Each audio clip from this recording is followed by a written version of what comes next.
नमस्कार साथियों, भूगोल एनसीईआरटी की कक्षा में आपका स्वागत है। आज की कक्षा में हम कक्षा 8 भूगोल एनसीईआरटी के पाठ संख्या 5 जो कि उद्योग चैप्टर है इंडस्ट्री, आज इसका हम सारांश समझेंगे और यहाँ से बहुत सारे प्रश्न पूछे गए हैं जो आगे हम डिस्कस करने वाले हैं। और यहाँ पे कुछ प्रश्न दिए गए हैं जो आपके परीक्षा में पूछे भी गए हैं। तो पहला प्रश्न है, सिलिकॉन घाटी अवस्थित है। तो इस जो प्रश्न का आंसर हो जाएगा वो हो जाएगा कैलिफोर्निया में। सिलिकॉन घाटी या सिलिकॉन वैली कैलिफोर्निया में स्थित है, जिसके बारे में भी हम डिटेल में आगे देखेंगे। फिर है अगला प्रश्न, कौन सा उद्योग सनराइज उद्योग, सनराइज इंडस्ट्री के नाम से जाना जाता है। तो यह भी प्रश्न पूछा गया है और परीक्षा में आपसे पूछा जा सकता है। तो इस प्रश्न का सही आंसर हो जाएगा सूचना प्रौद्योगिकी, इंफॉर्मेशन टेक्नोलॉजी सनराइज उद्योग के नाम से जाना जाता है। डिटेल में हम जानेंगे क्या होते हैं सनराइज उद्योग। फिर अगला प्रश्न, कौन सा प्राकृतिक रेशा है। तो इस प्रश्न का जो आंसर हो जाएगा वो हो जाएगा जूट, जबकि नायलॉन और एक्रेलिक ये जो है सिंथेटिक रेसे हैं या मानव निर्मित रेसे हैं। तो आपको ये ध्यान रखना है और ये प्रश्न पूछे गए हैं और पूछे जा सकते हैं। आइए सारांश पे चलते हैं। तो आपका अध्याय नंबर 5 है उद्योग इंडस्ट्री। यहाँ पे उद्योग के बारे में जो बेसिक जानकारी उसको समझते हैं। उद्योग का जो संबंध होता है वो आर्थिक गतिविधियों से होता है जो कि वस्तुओं के उत्पादन, खनिजों के निष्कर्षण अथवा सेवाओं की व्यवस्था से संबंधित होता है। अगर हम उद्योगों का उदाहरण देखें भारत में, तो लोहा और इस्पात उद्योग, आयरन एंड स्टील इंडस्ट्री, ये जो है भारत की अर्थव्यवस्था की रीढ़ भी है। कोयला खनन उद्योग इसके अलावा ये उदाहरण है उद्योग के। आगे आते हैं स्वामित्व के आधार पर उद्योग। यहाँ से प्रश्न पूछा गया था और जो प्रश्न पूछा गया था वह था कि जो सार्वजनिक क्षेत्र के अंतर्गत कौन सा इसमें उपक्रम आता है। तो ये प्रश्न पूछा गया था। तो यहाँ पे स्वामित्व के आधार पर देखा जाए तो एक तो होता है निजी क्षेत्र। जैसे अगर निजी क्षेत्र की बात की जाए तो जो रिलायंस इंडस्ट्री है तो ये रिलायंस वाला जो क्षेत्र है, तो रिलायंस जो है ये निजी हाथों में है। किसके हाथों में? तो मुकेश अंबानी जी के हाथों में। तो ये निजी क्षेत्र में आएंगे। और अगर राज्य स्वामित्व की बात की जाए तो राज्य स्वामित्व या सार्वजनिक क्षेत्र, जिसको पब्लिक सेक्टर भी बोला जाता है, तो पब्लिक सेक्टर में जो है इसका जो स्वामित्व और संचालन होता है वो सरकार द्वारा होता है। जैसे कि हिंदुस्तान एरोनॉटिक्स लिमिटेड, जिसको HAL भी बोला जाता है। इसके अलावा steel authority of India limited, जिसको सेल बोला जाता है, steel authority of India limited. तो ये दोनों उदाहरण आपको ध्यान रखना, परीक्षा में जो है ये पूछा गया है। और इसके अलावा अगर संयुक्त क्षेत्र होता है और सहकारी क्षेत्र होता है, सहकारी क्षेत्र आपका इंपॉर्टेंट है परीक्षा दृष्टि से। और सहकारी क्षेत्र के अंतर्गत उद्योगों का जो स्वामित्व और संचालन होता है या कच्चे माल के उत्पादकों या पूर्तिकारों अथवा कामगारों या दोनों द्वारा होता है। तो ये आपको ध्यान रखना है कि सहकारी क्षेत्र में कई बार किसान जुड़े होते हैं, कई बार किसानों का समूह जुड़ा होता है आपस में। जैसे कि अगर हम उदाहरण देखें तो आनंद मिल्क यूनियन लिमिटेड और साथ में सुधा डेयरी, तो ये भी ध्यान रखना है। और इसके अलावा यहाँ पे जो है सनराइज उद्योग के बारे में जानकारी दी गई है। तो सनराइज उद्योग आपसे परीक्षा में पूछा जा सकता है, इसका उदाहरण पूछा जा सकता है, जैसा कि हमने ऊपर प्रश्न में देखा है। तो इसमें सूचना प्रौद्योगिकी, इंफॉर्मेशन टेक्नोलॉजी, स्वास्थ्य लाभ आता है, हेल्थ बेनिफिट्स आता है, सत्कार एवं ज्ञान से संबंधित। तो ये जो उद्योग है ये इसमें सनराइज उद्योग में शामिल है। और सनराइज उद्योग का मतलब ऐसे उद्योग से होता है जिनका अभी हाल फिलहाल के, मान लीजिए कि अभी आज से देखा जाए तो 10 साल पहले जो है इनका जो कह सकते हैं उदय हुआ है, बहुत ही जो है ज़बरदस्त तरीके से हुआ है। और उससे पहले भी सन 2000 में भी इंफॉर्मेशन टेक्नोलॉजी हुआ करता था, लेकिन आज के डेट में इंफॉर्मेशन टेक्नोलॉजी सनराइज उद्योग से भी आगे जा चुका है। तो इस तरीके से समझते हैं। फिर आगे है प्रगलन, जिसके बारे में हम आगे देखेंगे।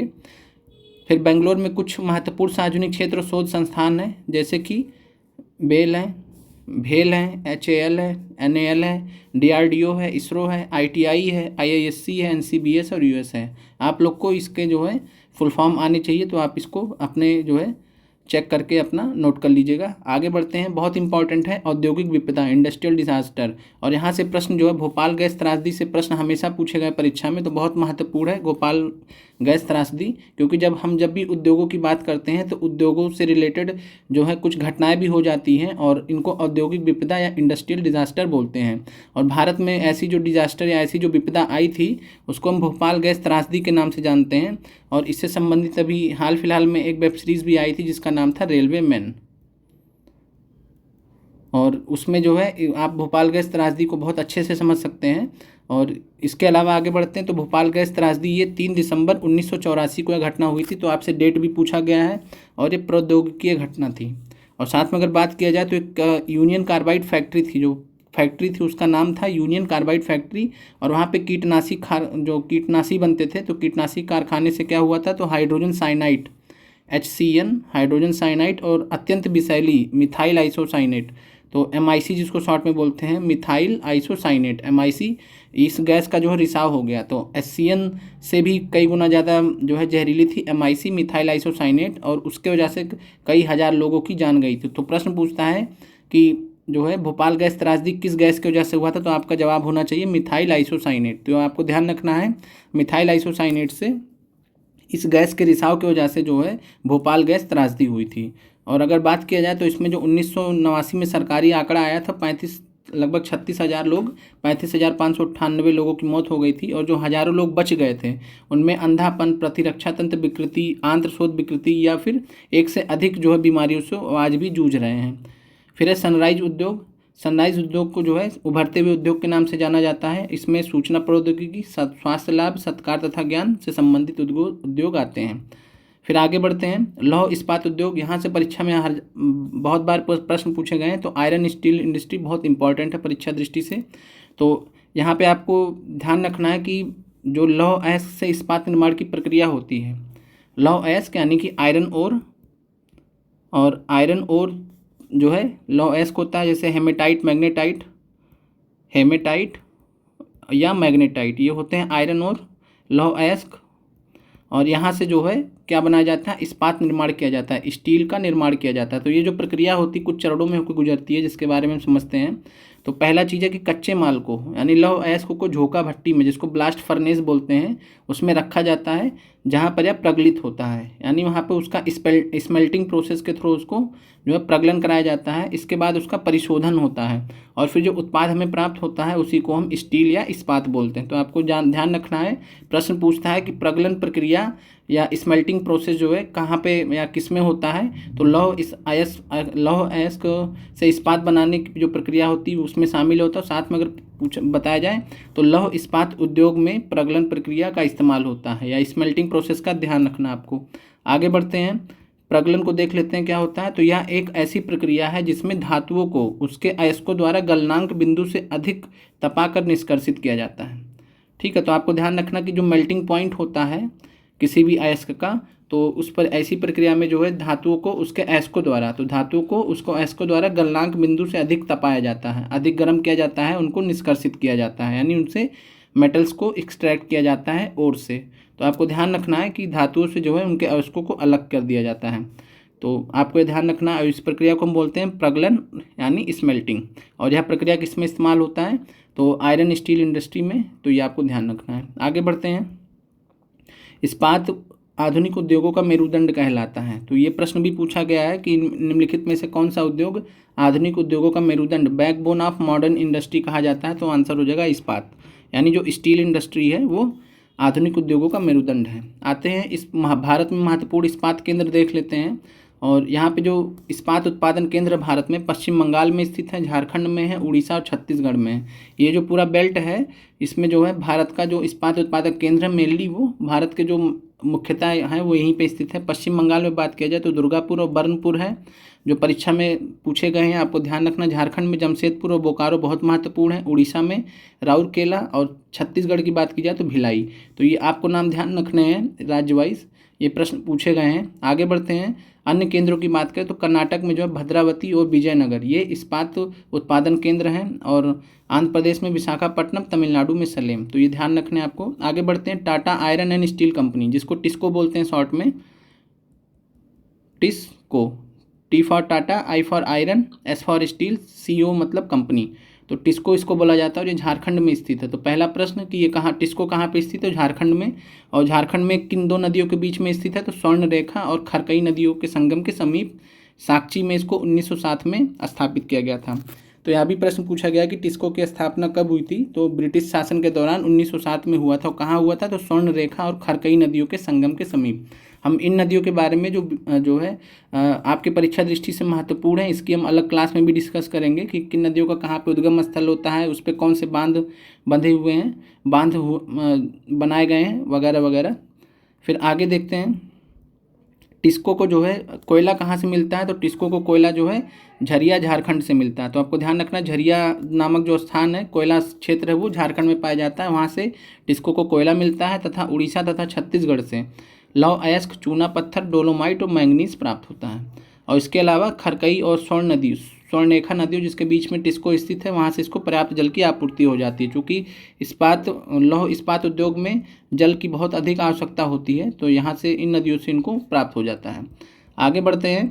पिट्सबर्ग बहुत महत्वपूर्ण परीक्षा दृष्टि से। और पिट्सबर्ग क्या है, तो यह यूएसए का एक महत्वपूर्ण इस्पात नगर है। यहाँ भी प्रश्न पूछा गया परीक्षा में, और आपकी परीक्षा में जितने भी प्रश्न पूछे गए हैं अलग अलग राज्य आयोग में, उन सभी प्रश्नों को यहाँ पे बताया भी जा रहा है आपको, और साथ में आपको एनसीईआरटी का सारांश भी समझाया जा रहा है, तो आप बहुत ही सरल शब्दों में। इसके अलावा प्लेलिस्ट में जाके आप अपने सब्जेक्ट के हिसाब से प्रीवियस ईयर क्वेश्चंस के साथ में, और उसके अलावा जो अलग अलग विषय हैं जैसे कि मॉडर्न हिस्ट्री, पॉलिटी, सबकी कक्षाएं जो है दी जा रही हैं। तो आज जिन भी साथियों ने क्लासेस ना देखी हो, एक बार प्लेलिस्ट में ज़रूर जाएं। और इसके अलावा आपको बीपीएससी ट्री के जो अभ्यर्थी हैं उनके लिए मैं बताना चाहूँगा कि आपको अगर किसी भी सब्जेक्ट की, बीपीएससी ट्री से रिलेटेड किसी भी सब्जेक्ट की क्लासेस चाहिए या कोई जानकारी चाहिए, तो आप जो है कमेंट सेक्शन में कमेंट कर सकते हैं। इसके अलावा कमेंट सेक्शन में मेरा मोबाइल नंबर दिया रहता है, जिस पे आप मुझे पर्सनली कांटेक्ट कर सकते हैं। आगे बढ़ते हैं। और यहाँ पे जो पिट्सबर्ग क्षेत्र है, तो पहला प्रश्न है कि पिट्सबर्ग नामक इस्पात नगर कहाँ पे स्थित है, तो यूएसए में स्थित है। दूसरा है कि कोयले की आपूर्ति पिट्सबर्ग को कहाँ से होती है, तो ये पिट्सबर्ग से हो जाती है। और लौह अयस्क की क्या आपूर्ति कहाँ से होती है, तो मिनेसोटा की लोहे की खान हो है। तो प्रश्न पूछा गया कि मिनेसोटा की जो है आयरन माइंस कहाँ पे है, मिनेसोटा की लोहे की खान कहाँ पे स्थित है, तो यूएसए में स्थित है, तो ये ध्यान रखना है। और मिनेसोटा की खान से पिट्सबर्ग तक का जो रास्ता है वो जो है यहाँ पे जलमार्ग के रूप में है, और यहाँ पे ग्रेट लेक्स जलमार्ग है। और यहाँ जो है ग्रेट लेक से प्रश्न भी पूछा गया था परीक्षा में, तो जिसके बारे में हमने भूगोल की कक्षाओं में जो है, जहाँ पे हमने उत्तरी अमेरिका महाद्वीप के बारे में, ग्रेट लेक्स के बारे में बहुत डिटेल में समझा था। तो जिन भी साथियों ने अभी तक भूगोल में 7 महाद्वीप की कक्षाएं नहीं देखी, तो आप वहाँ पे जाके देख सकते हैं। आपको वहाँ पे जो है 20 से 30 मिनट के अंदर एक एक महाद्वीप को बहुत अच्छे से कवर कराया गया, बहुत ही सरल शब्दों में कराया गया। और साथ में आप टेलीग्राम भी ज्वाइन कर लीजिए, जो कि लिंक दिया रहता है। और टेलीग्राम में आपको जितने भी क्लासेस हुई हैं उसके पीडीएफ आपको वहाँ से मिल जाएंगे, तो आपको परीक्षा की तैयारी करते हुए आसानी होगी। आगे बढ़ते हैं। तो आपको ध्यान रखना कि मिनेसोटा की खान से पिट्सबर्ग का जो रास्ता है वो जलमार्ग से होकर गुजरता है, और इसको ग्रेट लेक्स जलमार्ग बोलते हैं। और ग्रेट लेक्स जलमार्ग बोलने का जो रीज़न है वह यह है कि यहाँ पे जो है 5 झीलें हैं जिनको ग्रेट लेक्स बोला जाता है। ये बहुत बड़ी झीलें हैं, तो इसलिए इनको great lakes of North America या उत्तरी अमेरिका की महान झीलें, ये इस नाम से संबोधित किया जाता है। इसमें जो सबसे बड़ी झील है उसका नाम है लेक सुपीरियर, फिर है मिशिगन, तीसरा है ह्यूरॉन, चौथा है ईरी और 5वां है ओंटारियो। अगर इंग्लिश में बात किया जाए तो S for Superior, M for Michigan, H for Huron, E for Erie और ओ फॉर ओंटारियो। तो इसको हम SMHEO करके भी याद रख सकते हैं। और इसके अलावा अगर बात किया जाए तो जो सुपीरियर झील है ये इन झीलों में से सबसे बड़ी झील है, और ये सबसे ऊंचाई पर भी स्थित है, तो ये ध्यान रखना है। और इसके अलावा अगर मिशिगन की बात की जाए, सुपीरियर, ह्यूरॉन, एरी, ओंटारियो, ये चारों जो झील हैं ये यूएसए और कनाडा के मध्य स्थित हैं, यूएसए और कनाडा के मध्य स्थित हैं। और अगर बात की जाए मिशिगन की, तो ये इकलौती झील है जो केवल और केवल यूएसए में स्थित है। तो यह प्रश्न भी पूछा गया है कि ग्रेट लेक्स में से कौन सी झील जो है, या महान झीलों में से कौन झील केवल यूएसए में स्थित है, तो मिशिगन यूएसए में स्थित है। बाकी डिटेल में हमने भूगोल की कक्षाओं में देखा है। और इसके अलावा बात करें तो ओंटारियो यहाँ पे सबसे छोटी झील है, इन झीलों में से सबसे छोटी झील है। और सुपीरियर झील के बारे में एक तथ्य मैं और भी बता दूं, जो प्रश्न परीक्षा में पूछा गया था, यहाँ विश्व की क्षेत्रफल के हिसाब से सबसे ताजे पानी की सबसे बड़ी झील है, ताजे पानी की सबसे बड़ी झील है, विश्व की सबसे बड़ी झील है, तो ये आपको ध्यान रखना। और अगर आयतन की बात की जाए तो बैकाल झील आयतन के हिसाब से, वॉल्यूम के हिसाब से लेक बैकाल जो कि रूस में स्थित है, वो विश्व की सबसे बड़ी ताजे पानी की झील हो जाएगी। और यहाँ पे अगर क्षेत्रफल की बात की जाए तो सुपीरियर झील सबसे बड़ी है। आगे बढ़ते हैं, सूती वस्त्र उद्योग पे आते हैं। यहाँ से भी प्रश्न परीक्षा में पूछे गए हैं। और सूती वस्त्र उद्योग की बात की जाए तो यहाँ पे जो है सूती वस्त्र उद्योग में जो कच्चा माल होता है हम उसको क्या बोलते हैं, तो रेशा बोलते हैं, जिसको इंग्लिश में फाइबर्स बोलते हैं। और जो रेशे होते हैं या फाइबर्स होते हैं ये दो प्रकार के होते हैं। पहला होता है प्राकृतिक रेशा, दूसरा होता है मानव निर्मित रेशा, जिसको सिंथेटिक या मैन मेड फाइबर भी बोलते हैं। अगर बात की जाए प्राकृतिक रेशों के उदाहरण की, तो ऊन, सिल्क, कपास, लिनन, जिसको लिनन कॉटन के कपड़े आपने जो है पहने भी होंगे, और इसके अलावा जूट, जूट भी आप जानते हैं। तो जूट, लिनन, कपास, सिल्क और ऊन ये प्राकृतिक रेशों के उदाहरण जो हमको प्रकृति से डायरेक्टली मिल जाते हैं, नेचुरल फाइबर्स हैं ये। और जिनको हम बनाते हैं प्रक्रिया द्वारा, कह सकते हैं रासायनिक प्रक्रिया द्वारा, जिन भी फाइबर्स को हम बनाते हैं, रेशों को बनाते हैं, जैसे कि नायलॉन, पॉलिएस्टर, एक्रेलिक और रेयॉन। तो आपको ध्यान रखना, नायलॉन, पॉलिएस्टर, एक्रेलिक और रेयॉन ये जो है मानव निर्मित रेशे हैं। और प्राकृतिक रेशों के उदाहरण ऊन, सिल्क, कपास, लिनन और जूट है। जूट आपको ध्यान रखना है। इसके अलावा बात किया जाए तो अगला प्रश्न है, सूती वस्त्र के महत्वपूर्ण उत्पादक कौन है।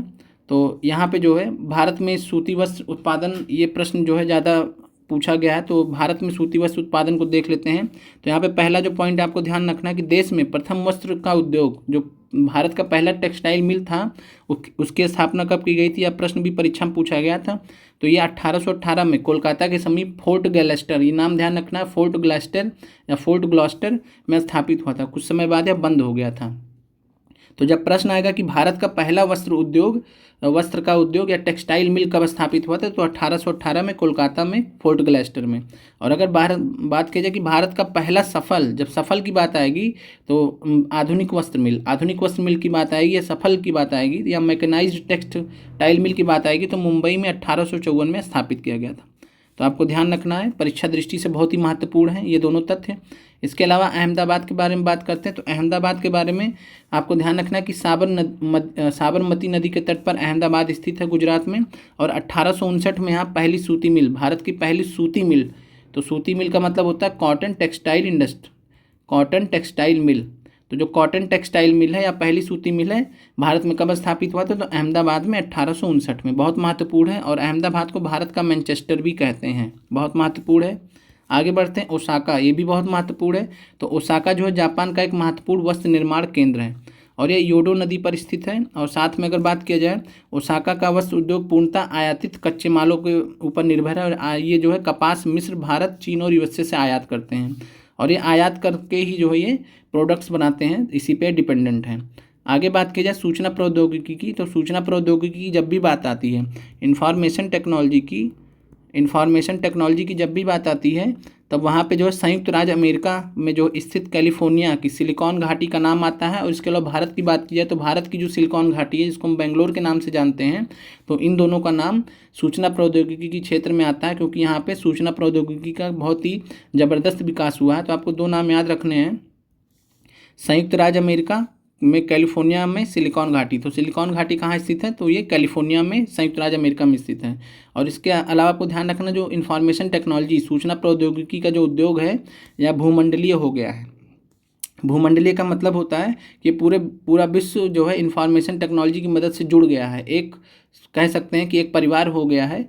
तो आपको यह ध्यान रखना है। फिर अब बेंगलोर के बारे में समझते हैं। बेंगलोर को हम जो दक्कन कहाँ पे स्थित है, तो दक्कन पठार पे स्थित है, यह भी प्रश्न पूछा गया है। और सिलिकॉन पठार भी इसको बोलते हैं इस वजह से, क्योंकि सिलिकॉन वैली का कह सकते हैं कि उसी के जैसा भारत में एक क्षेत्र है, तो और इन्फॉर्मेशन टेक्नोलॉजी का सेंटर, तो इस वजह से इसको सिलिकॉन पठार भी कहते हैं बेंगलोर को। फिर है सिलिकॉन घाटी के बारे में महत्वपूर्ण तथ्य, ये सांता क्लॉरा घाटी, तो आपको ध्यान रखना है। और सिलिकॉन घाटी की बात की जाए, तो सिलिकॉन घाटी सांता क्लॉरा घाटी में स्थित है। तो सांता क्लॉरा घाटी उत्तरी अमेरिका महाद्वीप में रॉकी पर्वतमाला के निकट स्थित है। तो हमने उत्तर अमेरिका की महाद्वीप की कक्षा में रॉकी पर्वतमाला के बारे में डिटेल में पढ़ा था। तो आप लोग उत्तर अमेरिका महाद्वीप के बारे में जो भूगोल की कक्षा दी गई है महाद्वीप की, आप वहाँ से ज़रूर देख लीजिएगा। ये बहुत महत्वपूर्ण, परीक्षा दृष्टि से बहुत ही सवाल पूछे गए। इसके अलावा सिलिकॉन घाटी की जो जलवायु वो शीतोष्ण है, तो ये भी आपको ध्यान रखना है। जो है शीतोष्ण प्रकार की जलवायु पाई जाती है सिलिकॉन घाटी में। और इसके अलावा बात की जाए, तो सबसे पहले सूचना प्रौद्योगिकी की जो घोषणा भारत में हुई थी 1992 में कर्नाटक की राज्य सरकार ने की थी। तो यह भी प्रश्न परीक्षा में पूछा गया कि भारत का कौन सा राज्य है जिसने IT इंडस्ट्री की जो है इंफॉर्मेशन टेक्नोलॉजी की घोषणा की थी, तो 1992 में कर्नाटक राज्य ने की थी। तो आज की कक्षा यहीं पर समाप्त होती है। और यहाँ पे परीक्षा दृष्टि से जितने भी प्रश्न पूछे जा सकते थे वो आपके साथ में डिस्कस कर लिया गया है। और आप प्लेलिस्ट में जाकर प्लेलिस्ट में जाके आप अलग अलग विषयों की कक्षाओं को देख सकते हैं, जो कि बहुत ही सरल शब्दों में आपको समझाया गया है। और आप में से जिन भी साथियों ने टेलीग्राम को नहीं ज्वाइन किया है तो टेलीग्राम लिंक को जरूर ज्वाइन कर ले। आपको कमेंट सेक्शन में टेलीग्राम का लिंक दे दिया जाएगा। और आपको इसके अलावा बीपीएससी ट्री के अभ्यर्थी जो हैं, अगर उनको कोई जानकारी चाहिए बीपीएससी ट्री परीक्षा से रिलेटेड, या उनको कोई अलग विषय की उनको कक्षाएं चाहिए, तो आप कमेंट माध्यम से बता सकते हैं। इसके अलावा वहाँ पे मेरा मोबाइल नंबर भी दिया है और वहाँ पे मुझसे डायरेक्टली बात भी कर सकते हैं। मिलते हैं अगले वीडियो में। जय हिंद साथियों।